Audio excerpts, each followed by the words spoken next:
atelier. Pour cette recette, vous pourrez retrouver tous les ingrédients et toutes les pesées dans la description de la vidéo, juste en dessous. Donc pour cette galette, on va commencer par le plus important, la frangipane. Alors nous, on va utiliser une vraie frangipane. Qu'est-ce qu'une vraie frangipane? C'est tout simplement le mélange de deux éléments très importants dans la pâtisserie, une crème pâtissière et une crème d'amande. Voilà, donc on va commencer par la crème pâtissière, le plus long à faire. C'est parti. On aura donc besoin de sucre, de jaune d'œuf, de lait et de farine. On commence par faire chauffer le lait, une légère ébullition, et pendant ce temps-là, on blanchit les œufs avec le sucre en poudre.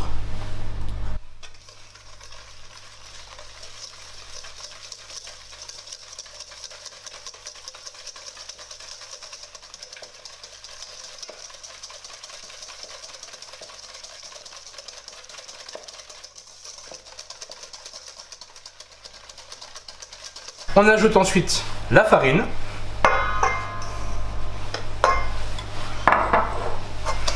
Et on continue à mélanger.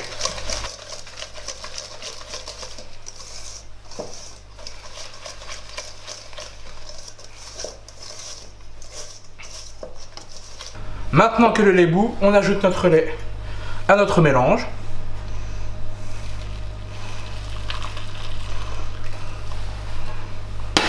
On mélange bien.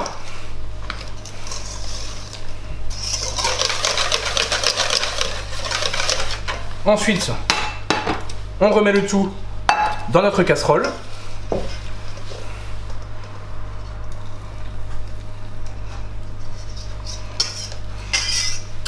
Et on est reparti sur le feu pour une petite ébullition pendant environ 3 minutes.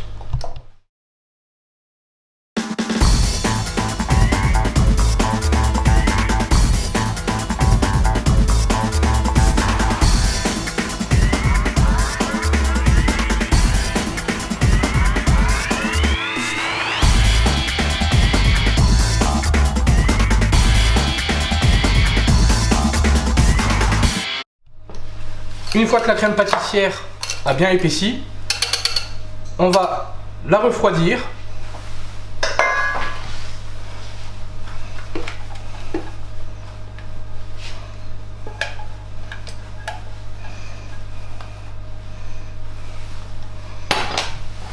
Pour que ça aille plus vite, on va l'étaler dans un plat.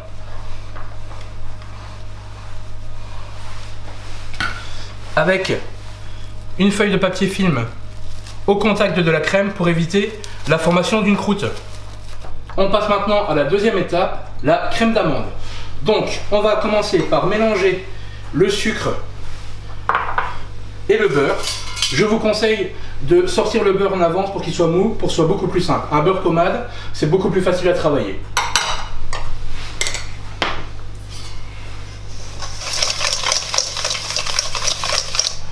On ajoute ensuite notre fond tué.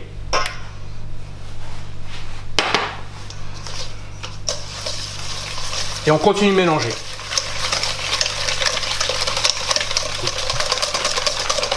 Une fois le mélange bien homogène, ajoutez ensuite la poudre d'amande.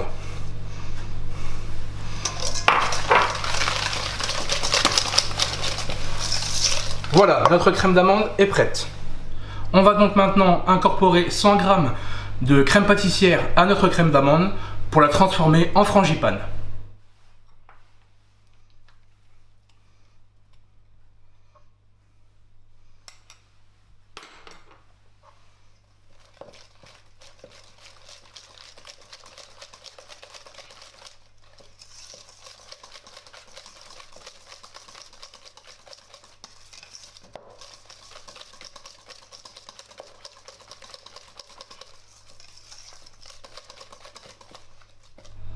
Voilà, notre frangipane est terminé. Il ne nous reste plus qu'à monter notre galette des rois. Vous pouvez donc préchauffer désormais votre four à 180 degrés.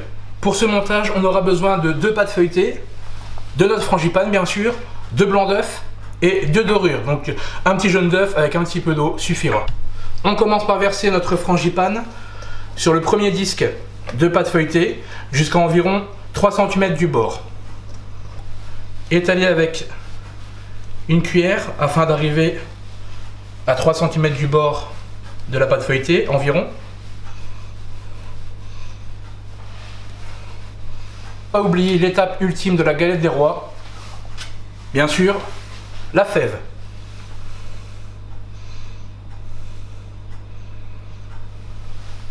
Ensuite, avec du blanc d'œuf, nous allons le mettre sur le côté de la premier cercle de pâte feuilletée afin de pouvoir coller la deuxième. Ensuite, on prend notre deuxième disque de pâte feuilletée qu'on va positionner par-dessus le premier. Et ensuite, on va bien coller les deux pâtes ensemble.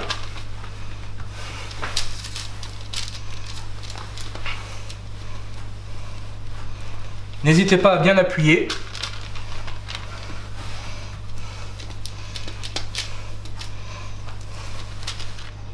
Ensuite, on va venir dorer notre galette avec notre dorure.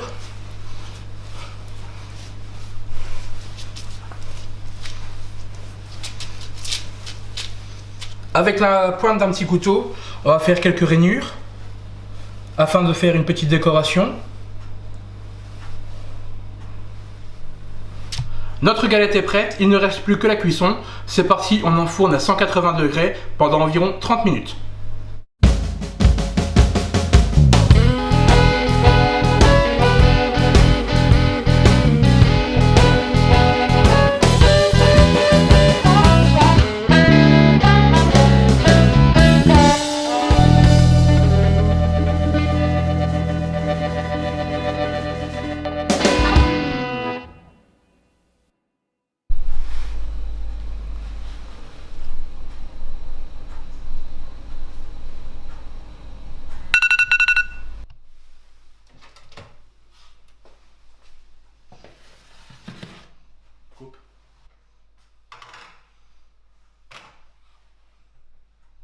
Voilà, notre galette des rois est terminée, mais le plus dur reste à faire. Maintenant, il faut encore patienter qu'elle refroidisse un peu avant de la goûter. J'espère que cette vidéo vous a plu. Si c'est le cas, n'hésitez pas à laisser un petit pouce bleu et à vous abonner à la chaîne. Et on se retrouve également sur la page Facebook, l'atelier cuisine de Jérémy. A bientôt pour de nouvelles recettes.